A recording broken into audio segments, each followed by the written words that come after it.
devant moi. Père éternel, c'est toi seul qui es notre appui personnel, appui spirituel.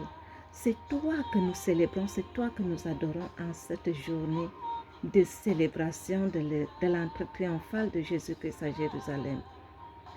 Voilà les moments d'édification que tu nous offres. Parle maintenant puissamment et que la parole que tu mets dans la bouche de ta servante édifie mon frère, ma soeur. Que ton nom soit béni, maintenant et à jamais au nom de Jésus-Christ. Amen. Peuple de Dieu, bonjour. Je suis heureuse de vous retrouver après quelques semaines d'absence. Oui, à cause de mes multiples occupations que le Seigneur même connaît, mais aussi je sais que dans très bientôt, nous allons encore nous retrouver de manière régulière. Aujourd'hui, nous célébrons l'entrée triomphale de Jésus-Christ à Jérusalem. Le Seigneur a voulu que nous nous édifions parce que les fêtes chrétiennes deviennent beaucoup plus des fêtes mondaines. Quand je dis mondaine, ça veut dire ça dépend de la manière que toi et moi, le sens, je vais dire, le sens que tu donnes à l'entrée triomphale de Jésus-Christ à Jérusalem. Ça dépend du sens que tu donnes au rameau que tu as envoyé par image à ton entourage, au rameau que tu as mené à l'église pour que le prêtre ou bien le pasteur bénisse.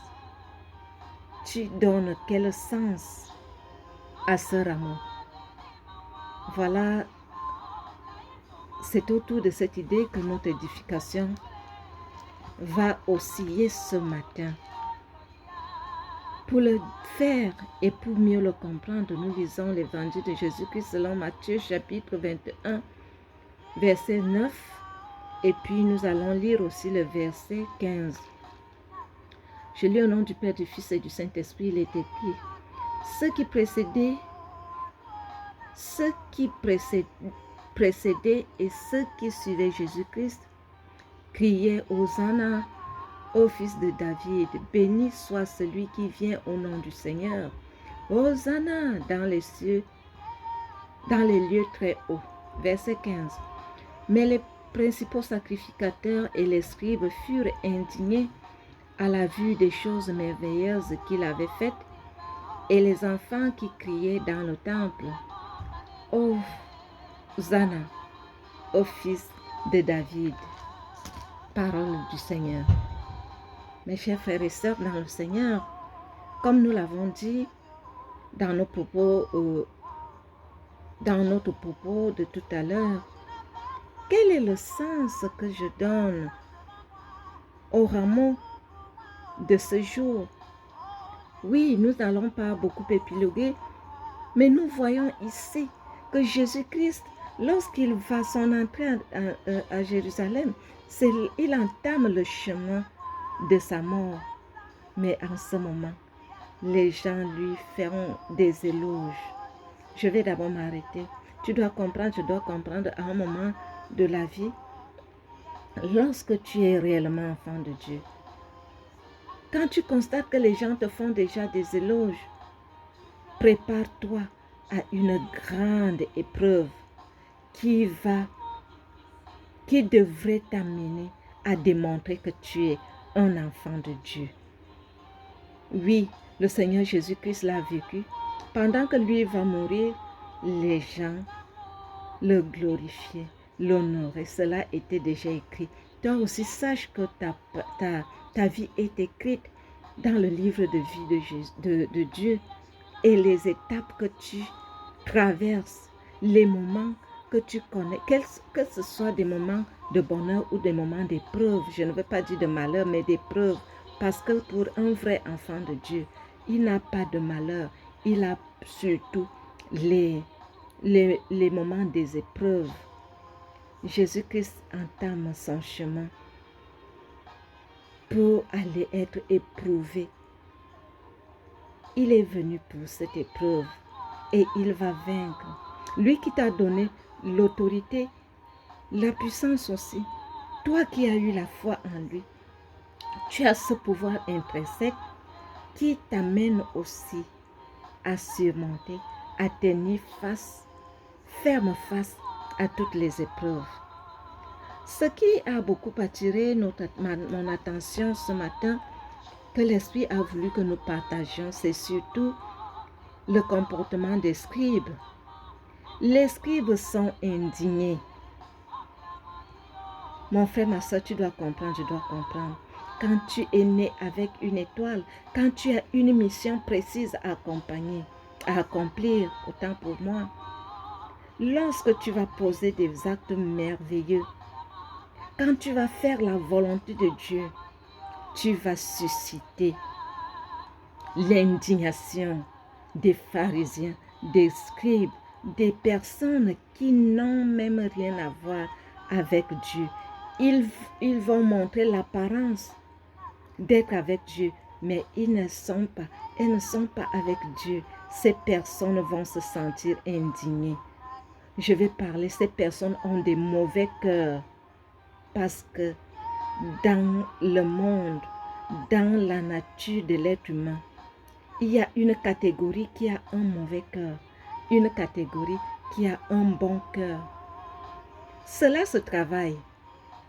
Mais je vais te dire aujourd'hui que tu as envoyé des rameaux, tu as célébré un culte, une messe avec un rameau, tu avais besoin d'être béni à travers ton rameau, c'est bien. Mais revois, est-ce que ce rameau a vraiment un sens spirituel dans ta vie? Au moment où dans ton cœur, tu as un mauvais cœur. Je vais prendre juste un exemple.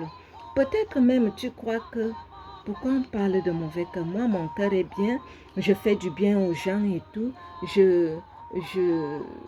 Oui, je prêche la parole de Dieu. Tout ça est bien. Mais je voudrais que tu rentres encore en toi-même, que chacun de nous puisse rentrer encore en lui-même pour voir, est-ce qu'il a un mauvais cœur? Est-ce qu'il a un bon cœur?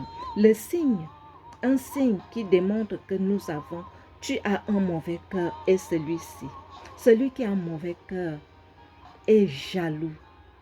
Quand je parle de jalousie, ça veut dire que dès qu'il constate que l'autre fait quelque chose qui l'élève aussi, l'autre a une bénédiction, l'autre a une bénédiction, je veux dire, ou bien Dieu élève l'autre à une autre dimension. Celui qui a un mauvais cœur a un sentiment d'insécurité. Il va faire tout pour porter atteinte à la bénédiction, voire même à l'élévation spirituelle de son frère et de sa sœur.